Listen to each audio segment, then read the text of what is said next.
Welcome to RK academy Vizianagaram. నేను మీ Sitaramaraju sir. ఈ వీడియో క్లాస్ నందు మనము కొన్ని క్వశ్చన్స్ ఎక్స్ప్లెయిన్ చేసుకుందాం. దానిలో భాగంగా చూడండి, మనకి మన అకాడమీలో మనకి బయాలజీ మారథాన్ సెషన్ జరుగుతుంది. మీరు రిజిస్టర్ కావాలనుకుంటే మార్చి 1వ తేదీ నుండి మార్చి 9వ తేదీ వరకు మీరు రిజిస్టర్ కాగలరు. ఎందుకంటే మన క్లాస్ రూమ్ స్ట్రెంత్ ఓన్లీ 200 మాత్రమే పడుతుంది. కాబట్టి మీరు తొందరగా రిజిస్ట్రేషన్ అయినట్లయితే మీరు క్లాస్లో కూర్చుని మీ అమూల్యమైన సమయాన్ని మాకు కేటాయించగలరు. తద్వారా మేము ఇచ్చే సెషన్ని మీరు ఆనందించగలరని మేము నమ్ముతున్నాం. అదేవిధంగా మన యొక్క సెషన్స్ ఎప్పుడంటే మార్చి 11, మార్చి 12, మార్చి 13వ తేదీల్లో మనకి సెషన్స్ అనేవి జరుగుతాయి. అతి తక్కువ ఫీజు ఓన్లీ 249 రూపాయలకే మొత్తం మీకు ఎంటైర్ బయాలజీ అక్కడ 1000 క్వశ్చన్లు ఎక్స్ప్లెయిన్ చేయబడతాయి. 1000 × 100 10,000 ఆన్సర్లు అనేవి నీకు వస్తాయి. ఎంటైర్ బయాలజీ అక్కడ నీకు కంప్లీట్ చేయబడుతుంది. కాబట్టి రా, నువ్వా నేనా అన్నట్టు ఇద్దరు లెజెండ్స్ అక్కడ ఆ రోజు క్లాస్ చెప్తారు. వచ్చి నీ యొక్క అమూల్యమైన సమయాన్ని వెచ్చించి ఎంతో నాలెడ్జ్ పట్టుకుపో ఆ 3 రోజుల్లో. ఓకే, మనం స్టార్ట్ చేసుకుందాం.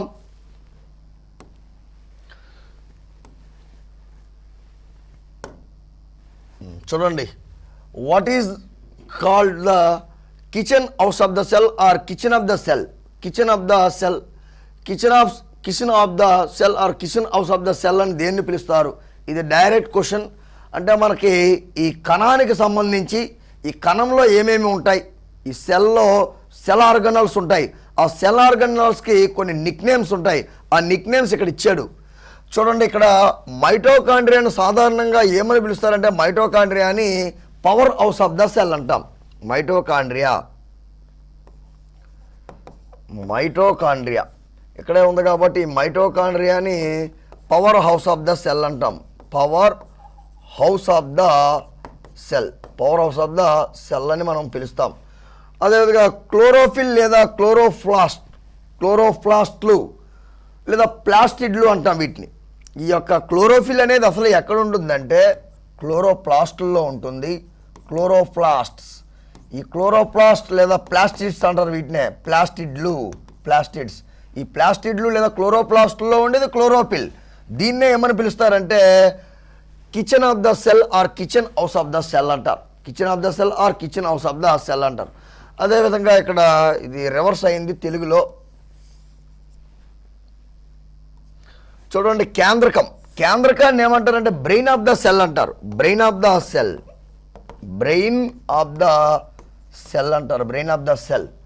అదేవిధంగా వ్యాక్యూల్స్ని ఏమంటామంటే మనము storehouse of the cell అంటాం. స్టోర్ హౌస్ ఆఫ్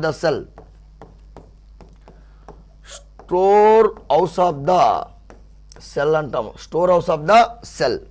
అదేవిధంగా ఇంకా ఏమున్నాయి మనకి ఈ యొక్క రైబోజోమ్స్ ఉంటాయి. మనకి ఈ రైబోజోమ్స్ని protein factories of the cell అంటారు.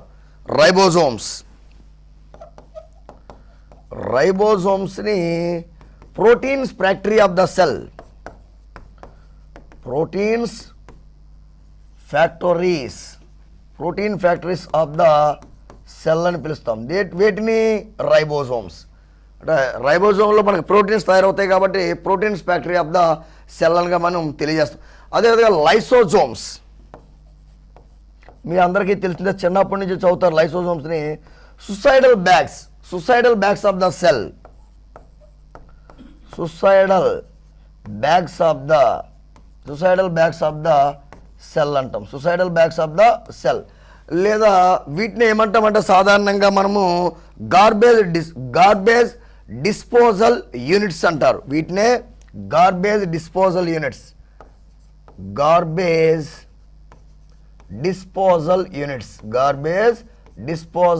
యూనిట్స్గా కూడా తెలియజేస్తారు. వీటిని లైసోజోమ్ని స్వయం ఆత్మహత్య కోశాలు అంటారు. అదేవిధంగా మనకి గాల్జీ పరికరం ఉంటుంది. ఈ గాల్జీ పరికరాన్ని ఇంగ్లీష్లో గాల్జీ ఆపరేటస్ అంటారు. గాల్జీ పరికరము. ఈ గాల్జీ పరికరాన్ని గాల్జీ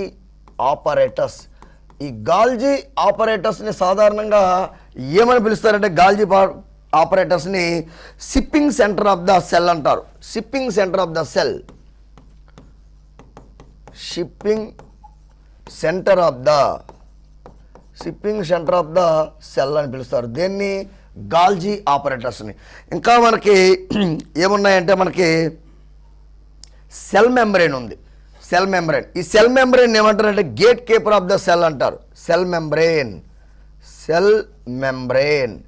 ఈ సెల్ మెంబ్రెయిన్ని gatekeeper of the cell అంటారు. Gatekeeper of the cell అంటే these are the only Nick names, ఈ సెల్ ఆర్గనాల్స్ యొక్క నిక్ నేమ్స్ అంతే ఇవి. నెక్స్ట్, మయోగ్లోబిన్ అనే ప్రోటీన్ ఎందులో ఉండును? మయోగ్లోబిన్, మయాలజీ కండరాలు, మజిల్స్. కాబట్టి స్కెలిటాల్ మజిల్లో ఉండే ప్రోటీన్నే సాధారణంగా మయోగ్లోబిన్ అంటాం. అదేవిధంగా ఎముకలు, బోన్స్లో ఉండే ప్రోటీన్ మనకు తెలిసిందే, ప్రధానంగా కొల్లాజెన్. అలాగే కార్టిలేజ్, మృదులాస్థిలో ఉండే ప్రోటీన్ సాధారణంగా కాండ్రిన్ అంటాం. కాండ్రిన్ అని తెలియజేస్తాం. అదేవిధంగా లంగ్స్ అనేది ఇక్కడ ఏమి కాదు, ఇక్కడ మనకి ఈ యొక్క లంగ్స్ అధ్యయనాన్ని సాధారణంగా పల్మనాలజీ, ఊపిరితిత్తుల అధ్యయనాన్ని, ఊపిరితిత్తుల ద్వారా శ్వాసక్రియ జరిగితే దాన్ని పల్మనాలజీ అంటాం. అదేవిధంగా కుడి ఊపిరితిత్తు పెద్దదా, ఎడమ ఊపిరితిత్తు పెద్దదా, మీరు మాకు కామెంట్లో తెలియజేయండి. ఓకే. అదేవిధంగా మనకి ఇంకా ప్రోటీన్స్, ఉదాహరణకి రక్తంలో ఉండే ప్రోటీన్ సాధారణంగా హిమోగ్లోబిన్. అదేవిధంగా ప్లాస్మాలోని ప్రోటీన్లు ఆల్బుమిన్లు, గ్లోబిలిన్లు. అదేవిధంగా అక్కడే మనకి ప్రోత్రాంబిన్, ఫైబ్రినోజిన్ అనే ప్రోటీన్లు కూడా ఉంటాయి ఈ యొక్క ప్లాస్మాలో. అదేవిధంగా గుడ్డులోని తెల్ల సొనలో మనకి ఆల్బుమిన్ అనే ప్రోటీన్ ఉంటుంది. అదేవిధంగా తల వెంట్రుకలు, అదేవిధంగా గోర్లు, ఈ గిట్టలలో మనకి కెరాటిన్ అనే ప్రోటీన్ అనేది ఉండడం జరుగుతుంది. అదేవిధంగా సిల్క్లోని ప్రోటీన్లు ఫైబ్రోయిన్, సిరిసిన్ అనే ప్రోటీన్ అనేది మనకి ఉండడం జరుగుతుంది. జలగని హిరుడీనియా లేదా హైరుడినియా అంటాం, దాన్ని హిరుడిన్ అనే ప్రోటీన్ అనేది మనకి ఉంటుంది. అంటే అదేవిధంగా మనకి ఇంకా ప్రోటీన్లు మనకి గోధుమల్లోని ప్రోటీన్ మనము గ్లూటినిన్ అని మనము తెలియజేస్తాం. అంటే ప్రోటీను అది ఎక్కడ లభిస్తుంది అన్నట్టుగా కొన్ని ఉండడం జరుగుతుంది. అలాగే మనకు పేదవాని ప్రోటీన్లు అని మనం దేన్ని తెలియజేస్తామంటే సోయాబీన్లు లేదా పల్సెస్, పప్పు ధాన్యాలు సాధారణంగా ఈ యొక్క పేదవాని ప్రోటీన్లుగా మనము తెలియజేస్తాం. మనకి తెలిసిందే చిన్న కాన్సెప్ట్, ఇది చాలా తక్కువ చెప్తున్నాను ఎందుకంటే ఆన్లైన్లో మీరు మీ సమయాన్ని ఎక్కువ కేటాయించలేరని మాకు తెలుసు, కాబట్టి చాలా తక్కువ చెప్తున్నాను, ఎక్కువ కూడా రాయలేదు. అంతే తప్ప రాయలేదు అనుకోకండి.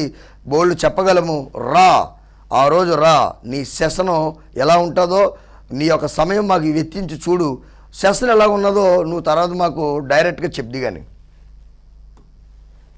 నెక్స్ట్, లైకెన్ అనే పదాన్ని మొదటిసారిగా ఉపయోగించిన శాస్త్రవేత్త. Who was the first scientist to use the word lichen? Lichens అంటే తెలుసు, శైవలాలు శిలీంధ్రాల కలయిక వల్ల ఏర్పడే వాటిని లైకెన్స్ అంటారు. సాధారణంగా ఈ లైకెన్స్నే మనము రాక్ ఫ్లవర్స్ అంటారు. రాతి పుష్పాలు. ఈ పదాన్ని ఉపయోగించిన శాస్త్రవేత్త మొట్టమొదటిగా ఫాదర్ ఆఫ్ బాటనీ అయినటువంటి థియోఫ్రాస్టస్. ఈయన రచించిన famous book the history of Plantarum అనే బుక్ రచించిన వ్యక్తి ఎవరంటే థియోఫ్రాస్టస్. అదేవిధంగా విలియం రాక్స్బర్గ్ ఏమంటారంటే ఫాదర్ ఆఫ్ ఇండియన్ బాటనీ అంటారు. అదే father of Indian embryology Acharya Panchanana Maheshwari. అదేవిధంగా Aristotle, what not, he was called so many fathers. Father of biology Aristotle, father of sociology Aristotle, father of polity Aristotle, father of embryology Aristotle. ఇలా మనకి Aristotle యొక్క శిష్యుడు Alexander యొక్క గురువు Plato యొక్క గురువు Socrates. ఇలా అరిస్టాటిల్ కోసం చెప్పడానికి ఎన్నో చెప్పచ్చు అరిస్టాటిల్ తీసుకుంటే మనం. ఓకే. నెక్స్ట్, అదేవిధంగా గ్లూకోజ్, గ్యాలక్టోజ్, ఫ్రక్టోజ్ అనున్నవి. What are the glucose, galactose, monos and fructose? ఇవి ఏమిటంటే మనకి సాధారణంగా glucose, గ్యాలక్టోజు, fructose.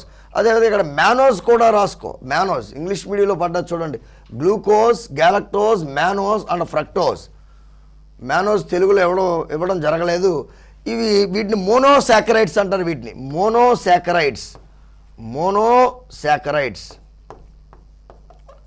Monosaccharides.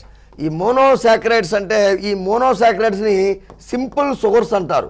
Simple sugars ఈ 4 కూడా సాధారణంగా మనము మోనోసాకరైడ్స్కి ఉదాహరణగా మనం తెలియజేస్తాం. అంటే వీటిని నీటిలో కరిగిస్తే కరుగుతాయే తప్ప అంతకంటే చిన్న యూనిట్లను ఏర్పరచు. అదే డైసాకరైడ్లను నీటిలో హైడ్రాలసిస్ చేసినట్లయితే 2 నుండి 9 వరకు మోనోసాకరైడ్లను ఏర్పరుస్తాయి. ఈ డైసాకరైడ్ అనేది సాధారణంగా నీటిలో కరిగిస్తే డైసాకరైడ్లు నీటిలో కరిగిస్తే 2 మోనోసాకరైడ్లు అనేవి ఏర్పడతాయి. అలాగే ఓలిగోసాకరైడ్లు నీటిలో కరిగిస్తే 2 నుండి 9 వరకు మోనోసాకరైడ్లు ఏర్పడతాయి.